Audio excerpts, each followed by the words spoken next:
Class 6th। आज हम पढ़ेंगे लेसन नंबर 8 ग्रामीण क्षेत्र में आजीविका। इस चैप्टर में हम यहाँ पर देखेंगे कि गांव के लोग अपना गुजारा किस प्रकार करते हैं, कौन कौन से काम करते हैं और उनका जीवन कैसा चल रहा है, एक दूसरे का जीवन दूसरे पड़ोसियों से कितना मिलता जुलता है और वे समस्याओं का समाधान किस प्रकार करते हैं। ये जो चित्र दिखाया गया है, ये सारी एक्टिविटी प्रत्येक गांव में होती हैं। एक व्यक्ति रेहड़ी लिए हुए दिखा रखा है, कुछ व्यक्ति मजदूरी करते हुए दिखाई जा रहे हैं। सबसे ऊपर एक व्यक्ति दुकान में बैठा हुआ दिखाया गया है, एक व्यक्ति यहाँ पर फलों से फल तोड़ रहा है और एक व्यक्ति जो है खेत में स्प्रे कर रहा है। तो इस प्रकार ये अलग अलग एक्टिविटी दिखाई गई हैं लोगों की। इनको देखकर पता चलता है कि गांव में किस तरह के एक्टिविटी चलती हैं। तो हम इस पाठ को देखते हैं। हम कलपट्टू गांव में पहुंच जाते हैं। कलपट्टू गांव कहाँ पे है? कलपट्टू गांव इम्पोर्टेंट पॉइंट है ये। कलपट्टू गांव है तमिलनाडु में। तमिलनाडु में समुद्र तट के पास है ये गांव। इसका नाम है कलपट्टू। तो कलपट्टू गांव की एक्टिविटी देखते हैं आज क्या इसमें दिखाया गया है। यहाँ के लोग कई काम करते हैं। जैसे ये गांव भी दूसरे गांवों की तरह ही है।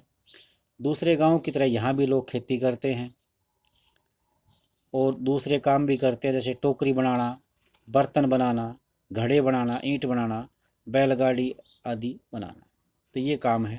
फिर कलपट्टू में कुछ लोग पढ़ाई व्यवस्था भी ठीक है, वहाँ पर कुछ लोग शिक्षा ग्रहण करके नर्स बन जाते हैं, शिक्षक बन जाते हैं। कुछ बेचारे नहीं पढ़ पाते, वो धोबी, बुनकर, कपड़ा बुनने वाले, कुछ नाई हैं, साइकिल ठीक करने वाले और लुहार के रूप में अपनी सेवाएं देते हैं। यहाँ के कुछ लोग दुकानदार और व्यापारी भी हैं, जो कि जैसा कि प्रत्येक गांव में पाए जाते हैं। जो मेन गली है वो बाजार की तरह दिखती है। उसमें आपको तरह तरह की कई छोटी छोटी दुकानें दिखेंगी, जैसे चाय की दुकान, सब्जी वाले की दुकान, कपड़े की दुकान और 2 दुकान खाद और बीज की भी दिखाई देती हैं आपको। जैसे इस हमारे गांव में है, इस मेन गली है जो बाज़ार दिखाई देता है, तो इसी तरह यहाँ भी है। 4 दुकानें चाय वाली हैं, जहाँ टिफ़िन भी मिलता है। यहाँ टिफ़िन का मतलब है, आप सबको पता है टिफ़िन का मतलब क्या होता है। खाने पीने की हल्की फुल्की चीज़ें, जैसे सुबह इडली, डोसा और उपमा। तो टिफ़िन का मतलब क्या है यहाँ पर? खाने पीने की हल्की फुल्की चीज़ें, जैसे सुबह तो इडली, डोसा और उपमा, और शाम के नाश्ते में वड़ा, बोंडा, मसूर पाक मिलता है। तो ये तमिलनाडु में खाई जाने वाले पौष्टिक व्यंजन हैं। तो ये तमिलनाडु की खान पान है। इससे हमें पता चलता है कि तमिलनाडु गांव में क्या क्या खाया जाता है। चाय की दुकान के पास कोने में एक लोहार का दुकान भी है। लोहार का परिवार भी रहता है। उसके घर में ही लोहे की बनी चीज़ों बनाने का काम होता है। उसके साथ में एक साइकिल की मरम्मत की दुकान है। वहाँ साइकिल किराए पर मिलती है। गांव में 2 परिवार कपड़े धोकर अपना गुजारा करते हैं और कुछ लोग पास के शहर में जाकर मकान बनाने और लॉरी चलाने का काम भी करते हैं। गांव छोटी छोटी पहाड़ियों से घिरा हुआ है। सिंचित ज़मीन पर मुख्यतः धान की खेती होती है। ज़्यादातर परिवार खेती के द्वारा अपनी आजीविका कमाते हैं। यहाँ के लोग नारियल, आम और यहाँ के लोग जो है, यहाँ पर नारियल और कॉफ़ी के बाग हैं। कपास, गन्ना और केला भी उगाया जाता है। तो आइए अब हम कलपट्टू के कुछ लोगों से मिलते हैं जो खेतों में काम कर रहे हैं और हम उनकी आजीविका के बारे में पढ़ते हैं। तो ये जो चित्र दिखा रखा है, इसमें आप सबको पता है कि ये लोग क्या कर रहे हैं। ये धान का खेत लगा रहे हैं। इसमें बहुत मेहनत का काम होता है ये, और शरीर बहुत ज़्यादा दर्द करता है। तो ये दिखा रखा है भी धान की रोपाई का जो काम है कमर तोड़ काम होता है। तो इसी श्रेणी में हम मिलते हैं तुलसी से, जो कलपट्टू गांव की महिला है, कलपट्टू गांव में रहती है। तो इसकी क्या एक्टिविटी है इसके बारे में पढ़ते हैं। तो कलपट्टू में तुलसी क्या कहती है, हम सब यहाँ रामलिंगम की ज़मीन पर काम करते हैं। अर्थात तुलसी का जो पूरा परिवार है वो रामलिंगम की ज़मीन पर काम करता है। उसके परिवार के पास कलपट्टू में 20 एकड़ धान के खेत हैं। किसके परिवार के पास? रामलिंगम के परिवार के पास कलपट्टू में 20 एकड़ धान के खेत हैं। शादी से पहले भी मैं मायके में धान के खेतों में मजदूरी करती थी, ये तुलसी बता रही है। यानी अब शादी हो चुकी है तुलसी की, और तुलसी का जो परिवार है वो रामलिंगम की ज़मीन पर काम करता है। रामलिंगम एक बड़ा किसान है, उसके पास 20 एकड़ धान के खेत हैं। और तुलसी कहती है कि शादी से पहले ही मैं मायके में धान के खेतों में ही मजदूरी करती थी। यहाँ पर कलपट्टू में सुबह 8:30 से शाम 4:30 बजे तक काम करती हूँ। रामलिंगम की पत्नी करूथम्मा, रामलिंगम की पत्नी का नाम क्या है? करूथम्मा।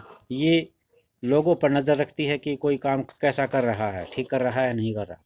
साल में कुछ ही मौके ऐसे होते हैं जब मुझे नियमित रूप से मजदूरी मिलती है, रेगुलरली मजदूरी मिलती है। यह उन मौक़ों में से एक है। मैं धान रोप रही हूँ। जब धान की फसल थोड़ी बढ़ जाएगी तो रामलिंगम हमें निराई के लिए और बाद में कटाई के लिए बुलाएगा। यानी अभी तो फ़िलहाल तो धान रोपे जा रहे हैं, धान लगाए जा रहे हैं। जब धान की फसल थोड़ी बढ़ जाएगी तो आप सबको पता है कि उसमें घास हो जाता है, तो उस घास को उखाड़ने के लिए रामलिंगम हमें, यानी जो 20 खेतों का मालिक है, वो निराई के लिए बुलाएगा, घास उखाड़ने के लिए बुलाएगा। और बाद में जब धान कटाई का टाइम आएगा तो कटाई के लिए बुलाएगा। जब मैं कम उम्र की थी, यानी छोटी थी, तो निराई कटाई का काम आसानी से कर लेती थी। लेकिन अब जैसे जैसे उम्र बढ़ती जा रही है, मुझे झुककर काम करने और देर तक पानी में पैर डुबोए रहने से तकलीफ होती है। ये तुलसी कह रही है भी ये बातें। रामलिंगम एक दिन के 40 रुपये देता है मजदूरी, यानी रामलिंगम एक दिन का जो किराया है 40 रुपये देता है। इसको चाहे मजदूरी कह लो चाहे कुछ भी। मेरे गांव में मजदूरी के रेट कम हैं, फिर भी मैं मजदूरी के लिए यहीं पर आती हूँ। रामलिंगम पर मुझे भरोसा है कि काम होने पर वह मुझे ही बुलाएगा। इस तुलसी को भरोसा है कि रामलिंगम के पास जब भी काम की ज़रूरत होगी तो तुलसी को ही बुलाएगा। बाकी लोगों की तरह वह आस पड़ोस के गांव में सस्ते मजदूर ढूंढने नहीं जाता। अब तुलसी कहती है, इसके पति का नाम रमन है। रमन भी एक मजदूर है। हमारे पास कोई ज़मीन नहीं है। साल के इन महीनों में वह खेतों में कीड़ों की दवाई छिड़कता है, यानी स्प्रे करता है। खेतों में कीड़े हो जाते हैं, उनकी दवाई के लिए स्प्रे छिड़कता है। जब खेतों में कोई काम नहीं मिलता, जब खेतों में काम नहीं होता, तो उसे पास की खान से पत्थर या नदी से बालू रेत ढोने का काम मिल जाता है। यानी खेतों में काम होता है तो खेतों में चला जाता है, और खेतों में काम नहीं होता तो ये चला जाता है पास की खान है उस गांव में पत्थर की, या फिर नदी से बालू रेत ढोने का काम मिल जाता है। ये पत्थर और बालू पास के शहरों में मकान बनाने के लिए ट्रक से ले जा जाते हैं। आप सबको पता है कि पत्थर और जो बालू रेत है ये शहरों में मकान बनाने के लिए, सड़क बनाने के लिए और कोई काम करने के लिए ले जाया जाता है। खेत में काम करने के अलावा मैं घर का सारा काम करती हूँ।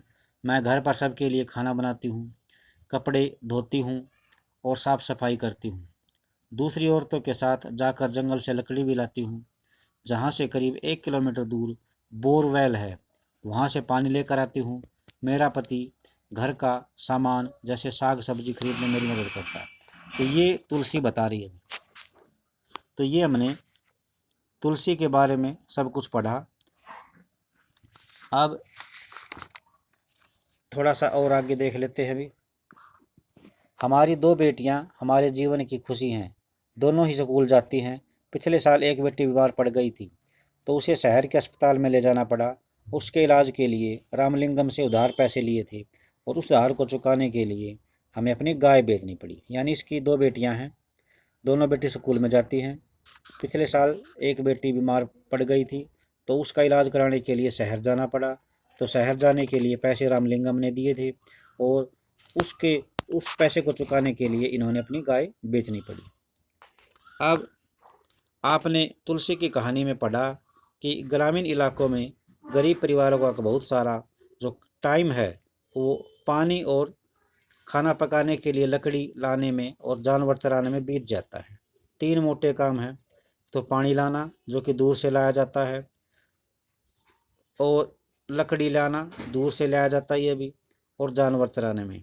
इन कामों से कोई पैसा नहीं मिलता, लेकिन गरीब परिवारों में ये बहुत ज़्यादा इम्पोर्टेंट काम होते हैं। वे मजदूरी से जो थोड़ा सा पैसा कमाते हैं उससे गुजारा नहीं होता। घर चलाने और ज़िंदगी काटने के लिए इन पैसों से काम नहीं चलता, इनके लिए दूसरा काम करना पड़ता है।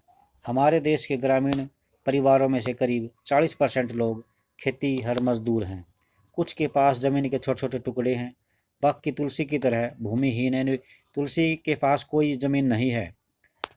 हमारे भारत में भी अनेक लोग भूमि नहीं है ऐसे हैं, भूमिहीन हैं। कई बार जब पूरे साल काम नहीं मिलता तो मजबूरी में काम की तलाश में उन्हें शहर में जाना पड़ता है, दूर के इलाकों में जाना पड़ता है। इस तरह का पलायन कुछ विशेष मौसमों में होता है जब उनके पास काम नहीं होता। तो आज के लिए इतना ही। एक टॉपिक हो चुका हमारा तुलसी का परिवार, तुलसी क्या काम करती है, उसका पति क्या करता है, कितनी बेटियां हैं, सारा का सारा। ये कलपट्टू गांव की एक तुलसी नामक महिला थी जो गांव में रहती है। तो आज के लिए इतना ही। थैंक्स।